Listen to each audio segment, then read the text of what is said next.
Bonjour et bienvenue aux Chroniques du curé de Lille.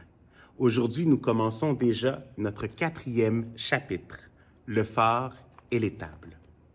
Il ne faut pas oublier que le point de départ, le but du voyage de Sainte-Marguerite Bourgeoys en Nouvelle-France est pour qu'elle soit institutrice. Donc, pour ces nouvelles familles qui s'établissent, qu'on puisse, pour les enfants, pour les jeunes, les établir et leur donner éducation. Mais comme plusieurs de ces personnes qui sont parties au Nouveau Monde dans le désir d'évangéliser, d'apporter cette foi au Nouveau Monde, bien la mission ne commence pas au point d'arrivée, mais dès le début, elle sera ce témoin de Dieu. Alors dans le bateau, pour ces personnes qui entreprennent l'aventure, elle va être un soutien physique parce qu'elle va prendre concrètement soin des malades, mais également une aide spirituelle. Elle va pouvoir même accompagner plusieurs des personnes spirituellement dans cette préparation à leur mort, parce que certains ne vont pas résister au voyage et vont mourir en chemin. Et même à leur arrivée en Nouvelle-France, Marguerite Bourgeoys va rester à Québec pour prendre soin de ces colons qui sont malades et qui ne peuvent pas entreprendre le voyage immédiatement. Mais jusqu'à leur rétablissement, elle va attendre et prendre soin d'eux pour ensuite se diriger vers Montréal.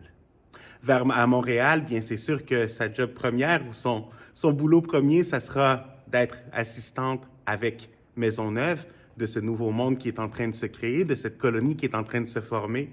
Et peu à peu, on va voir comment est-ce que son rôle d'institutrice prend place. Peut-être pas comme nous on l'imagine, parce qu'au début, ça sera surtout d'aider les jeunes filles à se préparer à leur mission dans la colonie, qui sera d'être épouse et mère. Mais peu à peu, je suis sûr, à travers les pages, on va voir comment sa mission va évoluer et se transformer. Alors, c'est à suivre. Dimanche est un des rares dimanches où on va lire 2 évangiles dans une même célébration. Au tout début, on va commencer par lire l'entrée triomphale de Jésus à Jérusalem.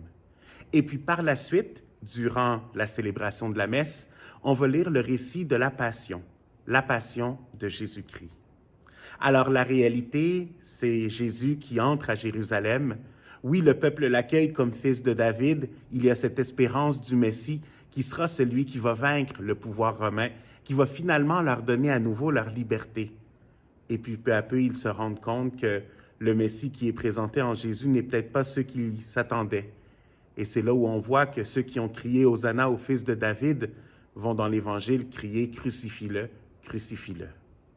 La réalité de la Passion, c'est Jésus qui se donne au complet, Jésus qui est présent et qui donne la chance à tous de vouloir se sauver.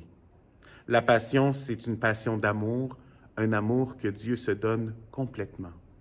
Puissions-nous, à son image, être également un don pour nos frères et sœurs.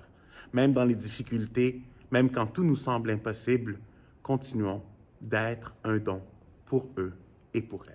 Alors, pour les annonces paroissiales, bien c'est certain, l'événement central, c'est la Semaine Sainte.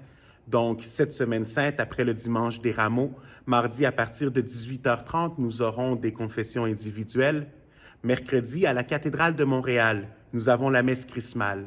Donc, l'évêque qui va bénir et consacrer les saintes huiles que nous utilisons pour les sacrements, pour le baptême, pour l'ordination, pour aller voir les malades, pour les catéchumènes.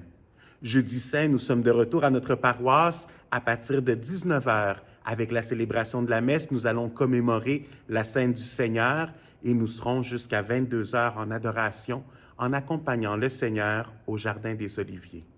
Puis vendredi saint, l'office de la Passion est à 3h de l'après-midi et le chemin de croix à 19h. Et finalement, samedi prochain, donc la grande vigile pascale où nous allons avoir des baptêmes et des confirmations dans notre paroisse, nous allons la commencer à 19h. Donc, c'est un rendez-vous. Merci et bonne semaine.